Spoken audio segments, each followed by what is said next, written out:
Welcome back, ladies and gentlemen, JTV Hot Trends. Now, this is a special edition of JTV Hot Trends, a Mother's Day edition. And, you know, I don't think I've ever been too nervous, but I'm a little nervous with this next guest that we have in the studios. With me right now, I have none other than Miss Gwendolyn Blyden Rubain, my mommy. Mother, how are you doing? I'm doing good. Well, first of all, it's definitely a treat to have you on JTV Hot Trends for this Mother's Day special. I definitely feel that your life story is a story that should be told. I always say, you know, if we sell it to Lifetime, it would definitely be a hot seller, for sure. So one of the reasons why I wanted to bring you to the show for this Mother's Day special is because I think your story is a unique one. And of course, you're a major inspiration to me. And I'm pretty sure when others hear your story, you will be an inspiration to them. So before we get into the story, just, you know, briefly tell the viewing audience a little bit about yourself. Good evening, ladies and gentlemen. As Sophie has said, I'm her mom. I'm a mother of 4 adult children and 7 grandchildren. This has always been Sophie's passion, so I'm feeling quite proud this evening as I can sit here and be interviewed by her.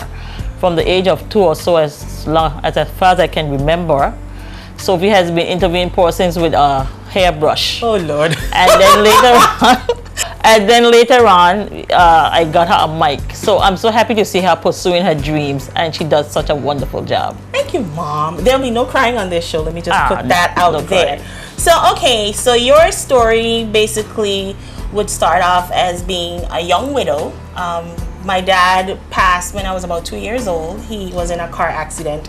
And you were a young widow with 3 children at the time. Tell us a little bit about that. Well, actually, I like to go back a little further. Okay, further. Because seeing that Mother's Day is on its way, I like to acknowledge my late grandmother, Rachel Ann Idalia, who was instrumental in raising me from 1 day old to age 20. And the old saying goes that the village raises a child, and that is true in my case, because in my household was my older cousin or brother, Elmo Stout, and then my older cousin, Shirley George, who is now married and gone off on her own. And she was like my big sister who we could talk the girly things with, and my brother Elmo was more for the educational aspect of my life. And yes, I got married at a very young age 18, and I also became a mother at the age of 18. Of course, you know, there are no manuals that come with these little babies, so I had to rise to the occasion. Right. It was difficult, but again, I had assistance from my twin sister Carolyn. I like to also acknowledge her, and my aunt Emily. We had an extended family. My husband died, yes. I was 25 years old with 3 children, ages 3 to 7. But I told myself that I don't want to go crazy or have my children see me as weak. Right. So I rose to the occasion and I stayed strong. There were evenings when I would cry, but not letting you guys see that I was crying. And at the same time, I was planning my next day to make sure you guys were fed and kept happy. Right. And you said that, but was it a certain person that gave you that inspiration, or was it just the fact that you know you had to rise to the occasion for your 3 young children? Well, I always say that children learn what they see. My grandmother was a young widow, and she had 9 children. Yes. And as you know, one of her children was the first Chief Minister of the British Virgin Islands. Yeah. And she did this all on her own, and she always said, well, I took night and make day, which means she extended the day later into the evening to make sure that her children were looked at properly. Right. And so, yes, that was an inspiration to me. And I just went from there. And you went from there. And if I can remember correctly, you were always a young professional. When we used to live in St. Thomas, I know you were a teller at one point. Give us a little background of your employment history. Well, I job trained at the then commercial bank. And while I was there, I got so interested in seeing how a bank operated. So I said, you know, as soon as I graduate, I would make an application to a bank. Yep. So I told my grandmother, well, you know, I want to apply to a bank. I want to work there. And she said to me, no, you can't work in a bank. You ain't from Tongue. So I said, what Tongue has to do with it? I know I can do this. So she's saying that I should go to the Langway Hotel and see if I can find a job. Then I said no. So I sat with my little notepad and I made my application. Never made an application before in my life.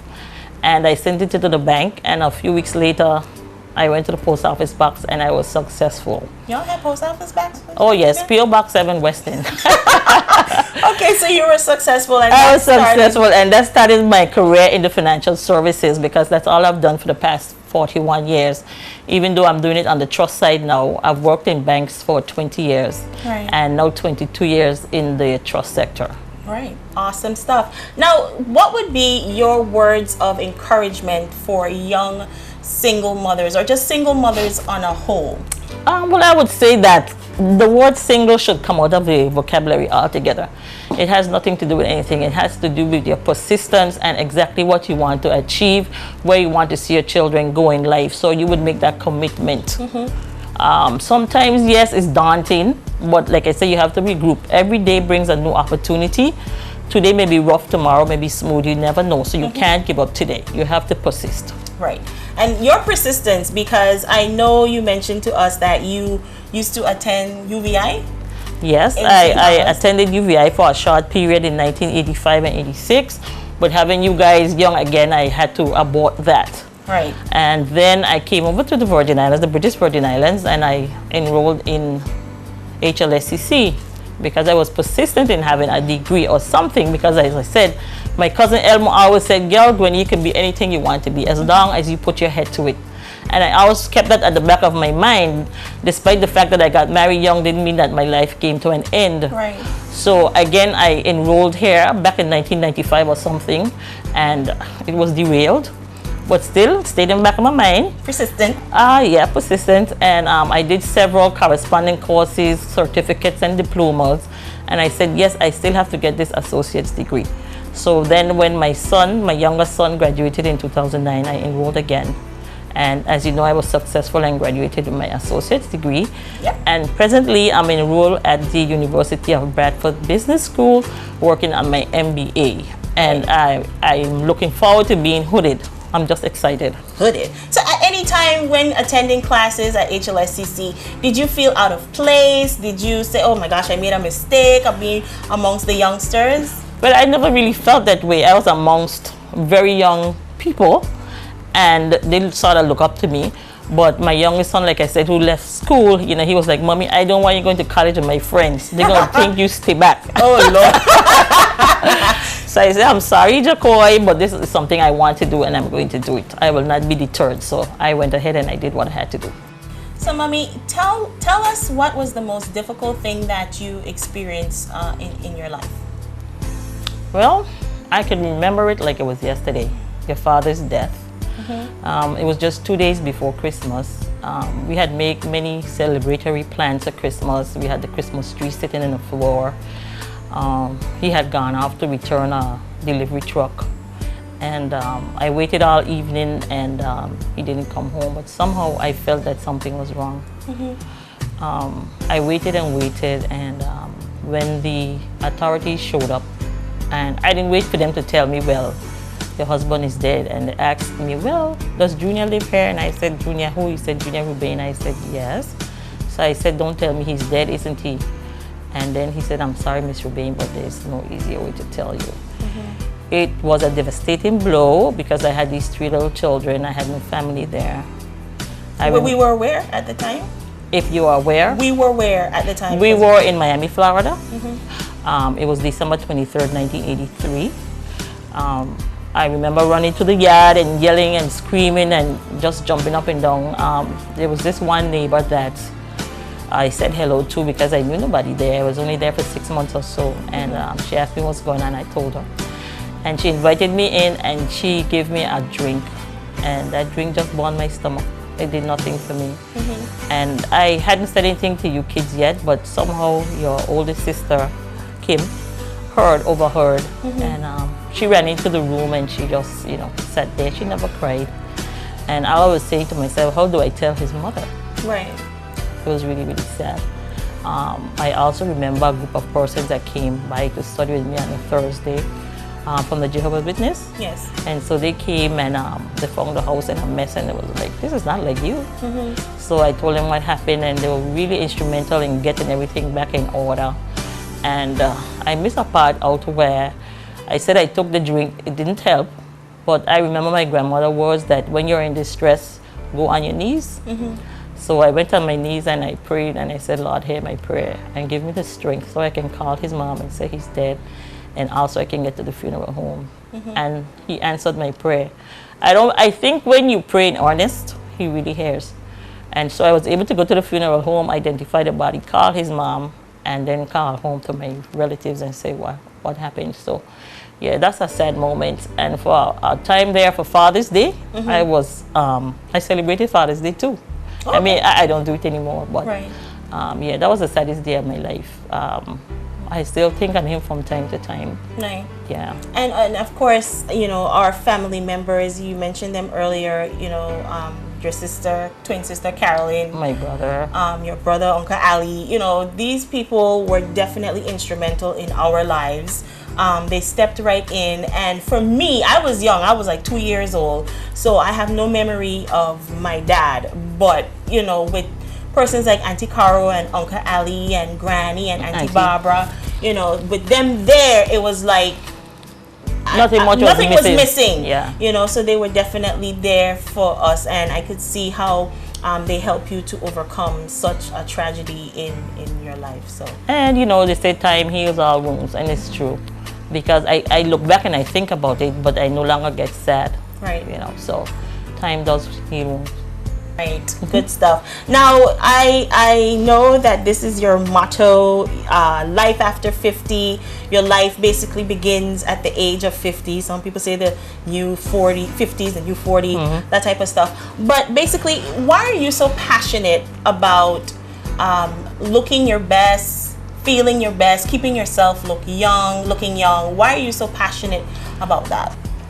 Beauty comes from the inside, and it depends on how you're feeling. Outside, it radiates on the outside. Right now, like you said, at the age of 50, I've reinvented myself. I've rediscovered who I am, self-love. And when you have self-love, you look for yourself for satisfaction. So this is the result of what you see, wanting to look my best and always feeling cherry. Some people say I don't smile, but if they get to know me, they'll realize that I'm quite a laid-back and funny person. You know, it's definitely a treat to have you on the show, Mommy. As I said, a true inspiration to me, to my daughters. You know, I always said when I do become a mother, I want to be just like you. And I even find myself, you know, saying the things that you would say to us when we were small. I stop the noise in my hair with the wind blowing. Or I talk to you till cold holding, you know. So you're definitely an inspiration to me. Well, I like to interject that I don't want to be portrayed as being infallible or perfect. Right. I'm far from it. I do make my mistakes, but like I said, you regroup and you try to do better next time. There is no manual. Life doesn't come with a manual, well, outside of the Bible. You learn by your mistakes and you try to build on that. All right, good stuff. So as I said, I think now, I mean, it's a short version of your story, but very short. I'm pretty sure that you inspired somebody out there watching today. Well, it was definitely a treat having you on the show, on my official show, not with a hairbrush. Not with a hairbrush. So definitely, I never thought I would have seen this day you know, come, and I am definitely touched and happy that you were able to be here on the show with me. Any final words of encouragement to ladies out there on a whole? Like I said, the new day brings the next opportunity. Today may be rough, but you can't give up. Keep your passion strong and strive for your goals. All right, good stuff, my mommy. Hey, hey, hey. JTV Hot Trends, ladies and gentlemen. All you got to do is keep it locked. We'll be right back.